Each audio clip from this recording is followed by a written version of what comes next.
Township trustee vanishes, and 67 days later, his stab body floats up in Chippewa Lake. Officials call it a suicide. We call it a cover up.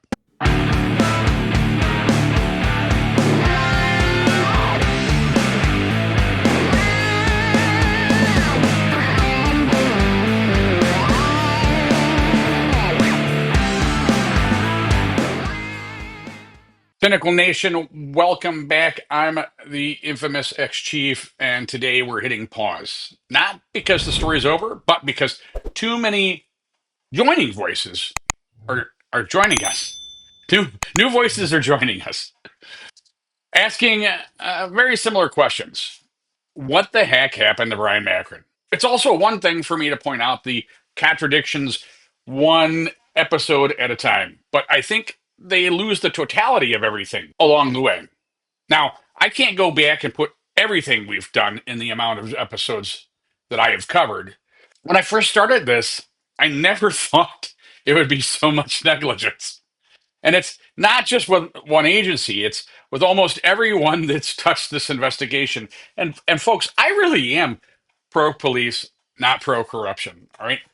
I feel actually very bad. I've had several, I can't say several, a couple deputies from Medina County reach out to me, and they're current deputies, and they are feeling the pain on this. And I'm not ripping apart the entire Medina County Sheriff's Department. Right? There's key people.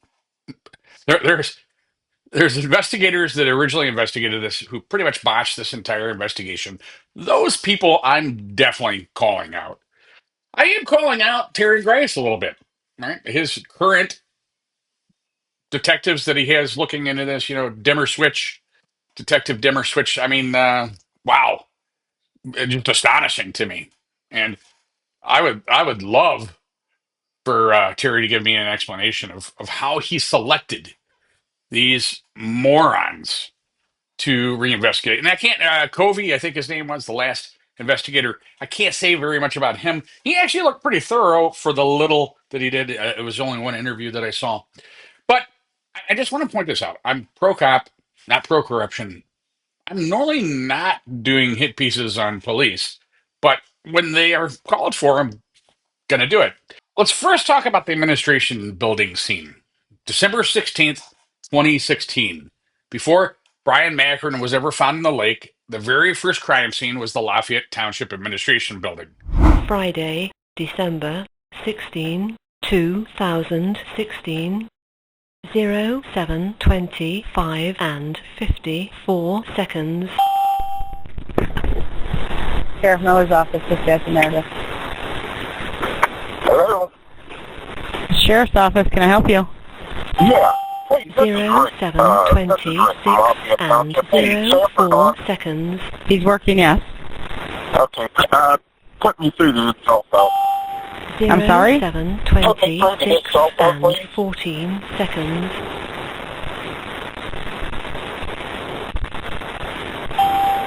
07:26 and 24 seconds.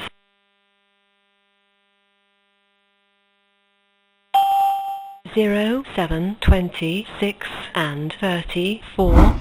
Blood was discovered inside, on the floor, on the furniture, and on the sink handle. Macron's glasses, his phone, and other personal items were left behind. Deputies treated it as suspicious, but failed to secure the scene properly and failed to process the scene properly. They, again, never even photographed the rear entrances to the door. They never photographed an access driveway that was behind the building. They could easily have evaded most of the cameras, or the Lafayette Township camera at least. And questions remain about who had access in those early hours. That's where this case really begins. A township office marked by violence and chaos, and an investigation that immediately started on some pretty shaky ground. So let's talk about the 67 days of silence. So from December 16th till February 21st, and again, I guess I have to preface, December 16th, 2016 until February 21st of 2017, the residents of Chippewa Lake did more digging than Medina County Sheriff's Office. I've talked to many residents in Chippewa Lake that scoured Chippewa Lake during those times. going around the lake, all over the place. Neighbors organized their own efforts, combing through the lakefront, woods, and back roads. Many organizations, including professional search teams, they offered to do the full-scale grid searches. They were turned away. The official stance from authorities leaned on a flimsy theory, which I don't even know where it came from, that Bryon Macron had simply run off to California. With that narrative in play, little to no real investigation took place for those 67 days. That's actually backed up even by BCI. All right, they came in and basically said, "Hey," but my words, they basically said, "Hey, our investigation sucks because Medina County ruined it for us." And it wasn't law enforcement who finally brought him back. It was a kayaker spotting a body floating in Chippewa Lake more than 2 months later. Breaking news out of Medina County, where a body has been found in Chippewa Lake. That's right. Sarah Goldenberg live on the scene. She's been tweeting out information. Sarah, what have you been able to find out? Yeah, sources first told us that a body was found here in Chippewa Lake, and I just confirmed that with the Medina County Sheriff's Office.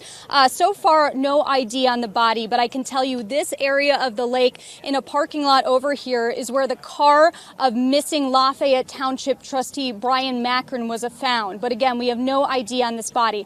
I am standing right here with Frank, and he found the body in the lake here today while he was kayaking. Frank, tell us what you saw. Well, I came out this afternoon to Chippewa Lake to paddle my kayak and get some exercise. And I saw something in the water, just a little bit of a bump up ahead. Thought I'd kayak over and see what it was. And as I got closer, it looked like a doll's head or maybe a mannequin, the head off of a mannequin. So I thought I'd pick it up and take it to shore rather than leave it floating. But when I got closer to it, I could see there was a body attached to it. And I began to wonder what that could be. So I paddled up next to it, and oh boy, it was been in the water quite a while. Still looked like it could be a really real-life mannequin. So I reached down in the water and I picked up the eyelid, and that's when I realized that it wasn't a mannequin. Unfortunately, it was a real body. So I paddled to shore, and I saw a couple walking their dog, and I asked them if they had a cell phone, and they dialed 911 and called the authorities. And Frank, I know I showed you this picture. Bear with me, my hands are full here. This is a picture of the missing poster of Bryon Macron, and you took a look at that poster. You said it appeared to be a middle-aged man. Do you think that it looked like this man? Of course, at this time, we have no ID. There's quite a resemblance when I look at that picture, because I had a really good close-up look at his face. Like I said, he'd been in the water quite a while, and his face was swollen. But that picture has resemblances very much to the body.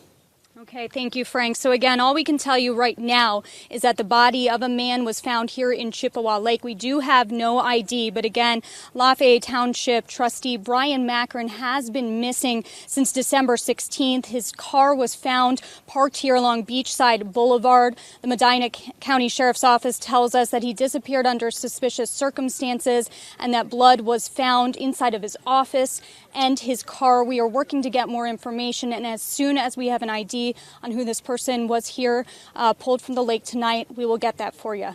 Live in Medina County, Sarah Goldenberg, Cleveland 19 News. Sarah, great job there. Great information. Important to note that the sheriff searched the lake and the surrounding area after Macron initially went missing and didn't come up with anything, but of course we are stressing no identification on the body found in Chippewa Lake today. And Macron, of course, we were told that he went to the movies with another employee. His wife was the last one to see him on December 16th. There was concern when he didn't show up for a meeting at work, and thus this is where we are now. Again, they have not ID'd it, but just stunning for that kayaker to find that information, to find the body and those details there. Hopefully he'll be able to help investigators as well. Let's talk about the body and the autopsy. According to the Cuyahoga County Medical Examiner, Dr. David Dolanek, Macron's body showed areas of green discoloration, skin marbling, and epidermis wrinkled and partially separated. That's really fancy talk for early decomposition. But Medina County Coroner Lisa Darnick, and I don't think I'm ever going to be able to pronounce her name correctly, wrote in her death investigation that the body was in severe decomposition. So, two very different official stories. It's the same body, same day. One says early decomposition. That's the guy that actually performed the autopsy, by the way. The other says severe. And that comes from the lady that wasn't even at the autopsy because her job precluded it. Her words. Were you present at the autopsy? I was planning on going, but once again, my job precluded me. I had another death. I couldn't go. The photos line up with Dolinik. This wasn't severe. And here's where it gets worse. I've personally asked the Medina County Coroner's Office for clarification multiple times. They failed to respond, failed to take advantage of the chance to explain this glaring contradiction. Silence. So you tell me, which is it, early or severe? Because both can't be true. The wounds the autopsy documented: 6 sharp force injuries, a stab wound to the right side of the neck that missed the carotid and jugular by millimeters. He had defensive type cuts on both forearms, superficial incised wounds on the face and shoulder, and yet the conclusion: cause of death undetermined. Manner of death undetermined. Translation: stabbed, but officially no one wants to say it killed him. And we're going to come back a little bit later about these cuts and stab wounds. So let's talk about the contradictions of the timeline. The Lafayette Market. Sheriff's officials told the public surveillance from the Lafayette Market proved Macron left alone and that no one else entered the township building. But watch the footage. It skips, jumps, cars appear and vanish. You cannot say definitively who came or went, but they told the public otherwise. Again, we're at 2 seconds here. I'm going to go to about 5 seconds. At 5 seconds, you're going to see this vehicle. It's way down here, and I'm assuming, looking at other vehicles, it's close to like Buffum Road, way down here. I think it's Buffum Road, when everything starts disappearing. So I'm going to get to 5 seconds. All right. So at 5 seconds, you see the vehicle light come up. 5 seconds, maybe actually 6 seconds. It's real quick. Where'd it go? There it goes. All right, hopefully you see it. The light is way down here, Buffum Road. So I'm going to roll it back, let it all right through, but just so you understand, at about 6 seconds here, obviously, all the vehicles disappear. All right? So and then eventually this vehicle reappears that's coming down Wedgwood after it goes past the driveway of the administration building. So I'm just quickly showing you that this video is not meant to be a cornerstone of a timeline like it's being used for. So here we go. Let it roll all the way through.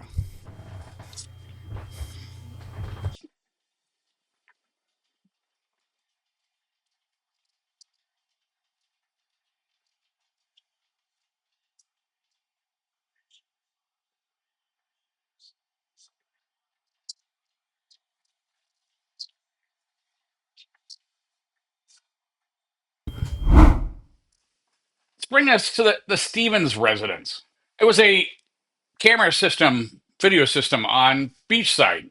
The Stevenson residence possibly captured Macron's SUV traveling north then south.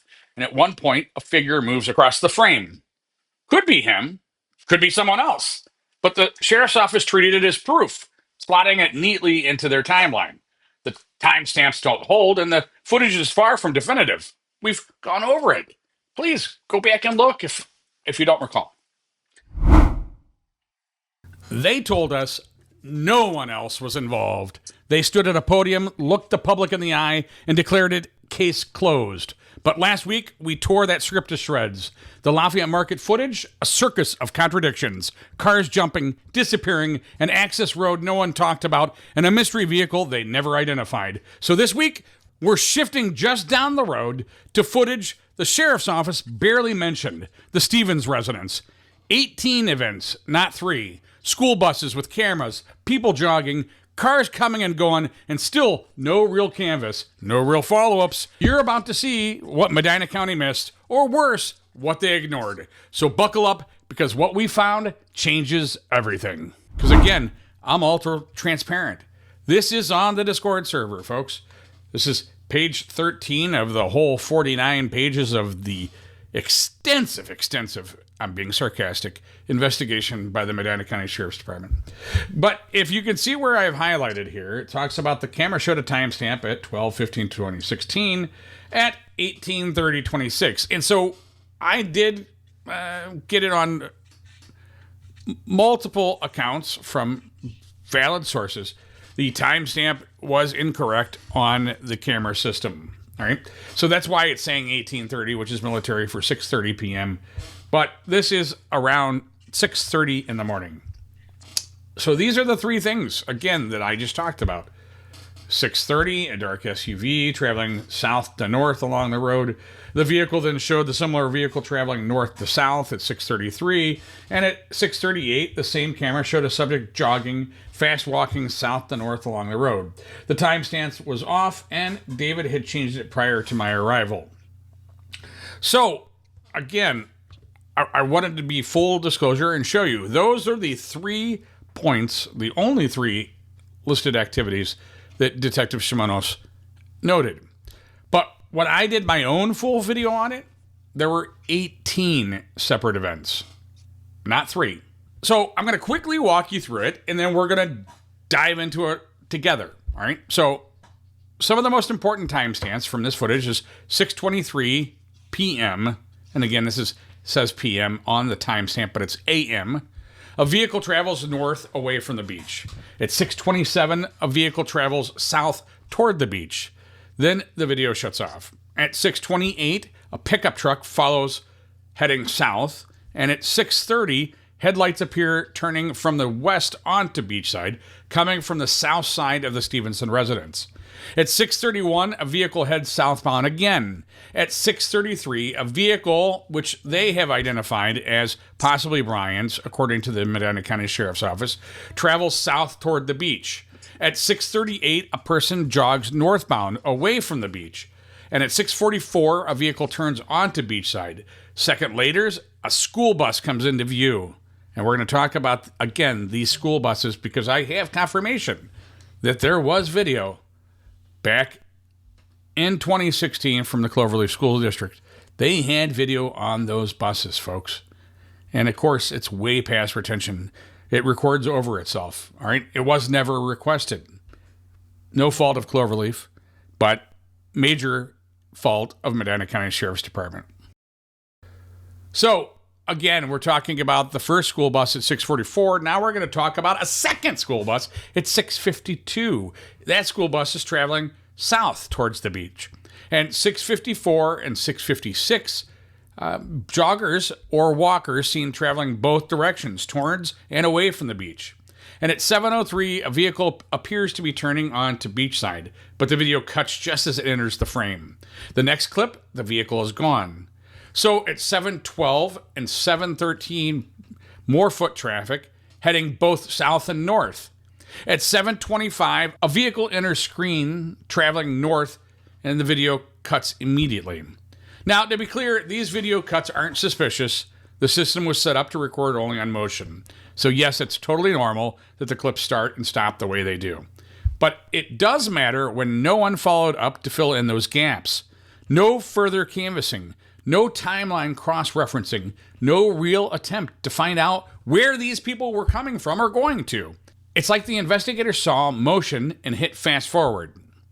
So again, we're gonna dive into, again, because I'm all about transparency and I don't want you to take my word for it. And I want there to be some really good discussion on the Discord channel this week relative to this. All right, I'm gonna show you again. So the Village Inn video. So first investigators circulated the wrong time, claiming that Macron's SUV was seen at 3:34 a.m. and that was false. The corrected record shows it was around 6:24 a.m. pulling out eastbound on Ridgewood Road. That's a 3-hour error in the public narrative, a massive hole in the timeline, and that's only if you accept that it was even Bryon's vehicle. The footage is clearly inconclusive, and you cannot say with certainty that it was his. let's be honest, this video, the Village Inn video, probably won't solve the Bryon Macron case. But what it will do is show you just how broken the official timeline really is.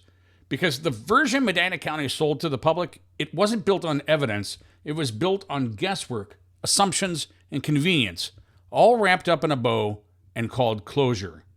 Today, we're walking through one of an overlooked piece of this evidence, the Village Inn surveillance footage. Not because it gives us every answer, but because it exposes how few real questions were ever really asked. When you put the pieces together, not the story Medina County sold, but the facts they tried to bury, a very different picture emerges. You have a nearby family just up the street, up the hill, reporting they heard what sounded like a violent struggle around 4 a.m. A struggle loud enough to wake them from sleep. And you have 2 separate witnesses who later found a bloody area behind the Oaks Lodge, a stain no one bothered to test, really document, or even attempt to explain. And just a stone throws away, if you're a pretty good pitcher, you have Bryon Macron's SUV abandoned near the beach with no sign of him, and no sign that anyone even looked for him properly that morning. All of it, the noise, the blood, the abandoned vehicle, clustered within a few hundred feet of each other. But here's where I need to stop and say something important. I was just speaking with someone I respect, someone sharp, someone who knows how to assess facts, and they said, it doesn't fit the timeline. And you know what? They're absolutely right. But for the wrong reason. Because the timeline they're referencing, the one that Medina County seared into the public record, is a timeline built on fiction. It was created not from solid evidence, but from a sequence of unchecked assumptions, missing data, and flat-out lazy police work. The timeline that's been accepted, and I use that word lightly, was based on a faulty investigation, and not just faulty. If you take nothing else away from this series, take this. What happened in this case wasn't a mistake. It was negligence. It was a willful indifference dressed up as procedure. It wasn't cutting corners when the corners mattered most. They didn't verify the surveillance timestamps. They didn't cross-check footage from neighboring homes. They didn't lock down the scene when evidence, blood evidence, was sitting in the open. They didn't even properly track the movement of Bryon Macron's own vehicle. So yes, it doesn't fit their timeline because their timeline was trash. What does fit is this: a 4 a.m. struggle heard by a nearby resident, a bloodstain behind a local business that nobody tested, and an SUV appearing not long after parked in a spot with no surveillance of who got out, or if anyone ever did. A search that didn't begin until hours later, and that was a half-assed search, after the most crucial moments had already passed. The timeline doesn't need to be rewritten. It needs to be rebuilt from the ground up, based on facts, not convenience. Based on what happened, not what they hoped would slide. And tonight, we focus on one more critical piece they mishandled: the Village Inn surveillance footage. Another smoking gun that somehow conveniently got lost in the smoke. Bungalow Bay and Longacre, right near where Bryon Macron's car was later found, right near the location that the blood was found, and right near the location where residents heard a struggle. Now, again, I'm not attempting to toot my own horn on this timeline, all right? But this is something, it's not just me trying to pick fights here, all right? It really isn't. This is something that a basic police officer investigator does when they are watching a video. It is something that preserves and memorializes their thought process and what is happening with the investigation. All right. So this is my observation timeline. I went through minute by minute and watched every piece of video that the Village Inn offered. And these are my BCI backs that up as well. Let's talk about the stop and go on Longacre. So around 4:15 a.m., video captured a vehicle consistent with Macron's SUV backing into a spot. But very little to no follow-up was ever conducted or done on this. So let's talk about the sounds from Bungalow Bay. So around 4 a.m. on December 16th, that's the night that Bryon went missing, residents on Bungalow Bay reported hearing what sounded like a fight or struggle outside. loud enough to wake a daughter from sleep. This happened just yards from where Macron's vehicle was later recovered and the lake where Macron's body was recovered. We're also going to talk about a point where blood was discovered in a second. I also wanted to explain how I did this. I don't want anybody to think that I have altered anything. Essentially, this is the email that she responded to. And as you can see, I had specific questions and then her specific responses. To make it slightly more flowing, the AI generation sometimes morphs my questions into her voice, but her responses are as is. And again, this document will be uploaded to the Discord, so you're more than welcome. And again, I have redacted her name and email information, but this will be on Discord, so everybody understands that I'm offering complete transparency. I was in a pretty deep sleep when I was suddenly woken by a loud noise. I can't say for sure what it was, but I'd describe it as a bang, followed by what sounded like whispering. It wasn't just the sound, it was the feeling. Something just felt off. I don't remember the exact noise that woke me, but I know it startled me and made me uneasy. It was only one loud bang, but right after that it felt like someone was trying to stay quiet, like whispering or hushed movements. As for the dragging sound, while I don't remember the exact details, I do remember it was consistent and unsettling. There was enough rustling that I genuinely thought someone had been trying to break into our house. That noise, the louder rustling, lasted around 40 to 60 minutes. I tried to stay awake to figure out what was happening, but it was so late that I ended up hiding under my covers and eventually fell back asleep. I was too scared to leave my bed and check it out. When I was asked if it sounded like a struggle, yes, it did. It wasn't random or sporadic. It was consistent. Like someone or something was moving around continuously. That steady rustling gave me the sense that something serious was happening. I was definitely too scared to get up. There was so much noise and movement that I truly believed someone might be trying to get into our house. I didn't leave my bed, but I did text my mom to see if she was awake. I was honestly afraid that someone was being kidnapped. Or worse. As far as the time, I did check the clock at the time, but I don't remember the exact number anymore. I'd estimate it was around 1 or 2 a.m. I just remember thinking my dad would be getting up soon. He usually wakes up early, around 4 or 5.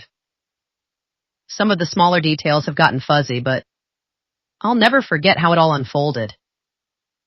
I woke up to a loud bang, stayed awake because of the strange sounds, and had an overwhelming feeling that something was wrong. I was scared for my family's safety, so I stayed hidden under the covers until morning. Have I ever heard anything like that before or since? Nothing like that. As for who I told, I only talked to my family about it. No one else. And no one from the sheriff's office ever reached out to ask me what I heard. I was never asked to give a statement or speak with anyone officially. My window was open that night. It faces our neighbor's house to the left, but you can still hear and see the lake from it. I don't recall whether there were lights on outside, like street lights or a car. And after all the dragging sounds, I can't remember any splashing or a car pulling away. But I definitely had the sense someone was whispering or trying hard to stay quiet. That's part of what made me hide under the covers. I was terrified someone was right outside. Deputies were in the area that morning, but no one followed up. No report was written, nothing. An eyewitness account of violence was erased. The mother had left messages for Cartwright. No callback. That's not an oversight, that's suppression. Let's talk about the missed school bus evidence. We later confirmed with the Cloverleaf School District that at least 2 buses, which actually there were 3, which were likely outfitted with cameras in 2016, passed through the key areas during the critical window. One bus, they actually were in succession, was on Beechwood. They both also rolled up past the Village Inn on Longacres. Both routes put them in position to potentially capture a lot of video evidence. And let's not forget the bus that rolled right past the administration building at the same moment a vehicle mysteriously pulled in to the front parking lot. Who was it? What were they doing there? To this day, it's never been explained. Those bus cameras could have answered it, but that opportunity was ignored, and whatever evidence might have existed is now long gone. I just talked about the resident that heard a struggle right next to where Bryan's car was found, the lake where his body was found. So I briefly brought up a blood stain that was discovered. So two separate parties also reported finding blood right below the area where the Bungalow Bay witness said they heard the struggle. It's around the Oaks Lodge. And according to reports, these findings came just beneath the location where the neighbors described the sounds of a fight. That detail matters because it ties audible witness accounts directly to visible physical evidence. Investigators eventually collected soil samples weeks later from the spot where the blood had been reported. Again, it was weeks had already passed. But just when you think this investigation can't possibly get any more disastrous, on February 24th, 2017, more than 2 months after Bryon Macron vanished, the Ohio Bureau of Criminal Investigation submitted a sample of soil for testing. This wasn't random dirt. It came from behind the Oaks restaurant on the shoreline of Chippewa Lake, where two witnesses said they had seen what looked like a bloodstain in the snow on the morning of December 18th, 2016, just 2 days after Bryon Macron disappeared. Now, I want to set the stage because this is in the same area that we just heard two witnesses talk about hearing a large, this is where we heard from the daughter who heard a large struggle, in her words, which is literally within feet of her residence, where this blood is witnessed to be found. One of those witnesses was Paul Fiacca, a retired Rittman police officer. The other was Gisela Mattingly, and the two were walking along the east shoreline of Chippewa Lake behind the Oaks when they noticed the suspicious stain. But, and this is key, Fiacca admitted that he didn't report what he saw at the time. He told investigators that he knew he should have, but he didn't call it in. It wasn't until February 23rd, 2017, during a BCI-led shoreline search, that Fiacca finally came forward. He approached Special Agent Arvin Carr and Detective James Cartwright with the Medina County Sheriff's Department and told him what he had seen over 2 months earlier. Gisela Mattingly was also present that day and corroborated his account, confirming that she too saw what appeared to be a bloodstain in the snow behind the Oaks restaurant. Following that disclosure, BCI and investigators collected an 18-inch piece of soil from the precise area described by Fiacca and Mattingly. The best guess of the location of the stain that was located 2 months ago, sampled and sent to the lab. The sample was boxed, logged, and submitted to the BCI Richfield lab under case number 16-313929. You'd think that with two eyewitnesses, a potential secondary crime scene, and the fact that the sighting occurred literally within 48 hours of Macron's disappearance, they'd run every forensic test available, right? Wrong. According to the official lab report, the examination of that soil sample consisted of a visual inspection only. No chemical analysis, no DNA testing, no luminol. They just looked at it and shelved it. So and that necessarily is not their fault. It was reported by the two witnesses weeks later. But even so, those samples were never tested, leaving that potential evidence unresolved. So the forensics, the blood evidence, Macron's confirmed DNA on his glasses, on the SUV's gear shift, and on the township's office sink. But here's the real problem. DNA from people who weren't him. An unknown female on a towel and a water bottle, and a second unknown male profile on other items, including the door to the administration office where the blood was located. Those that were able to, when indicodus and no hits, no explanations, and no comparison of the other DNAs, were ever at least memorialized. Let's talk about the hemospot hemospat analysis, a blood stain pattern analysis software used by forensic investigators. Along with findings from the Cuyahoga County medical examiner, both concluded it was highly unlikely that Bryon could have stabbed himself, particularly when it came to the deep neck wound. The angles of the injury simply did not support self-infliction. The big problem, so let's stack this. We've got stab wounds. We've got early versus severe decomposition. A coroner's office that refuses to clarify when asked directly. Skipping misattributed and contradictory surveillance footage. Witnesses on Bungalow Bay reporting a struggle, ignored and buried, and blood evidence everywhere. DNA from strangers in the mix. Virtually no detailed analysis in the reports of any of the surveillance videos or the crime scene itself. And now add this. We just, in the past couple of episodes, found out about a firefighter. Had since claimed that another firefighter told him something had been tied to Bryon's body on the very day it was recovered from the lake. That statement has never been explained, never really been clarified. A 1-minute conversation. And it throws yet another shadow over an investigation already drowning in unanswered questions. And the official story? Bryon did it to himself.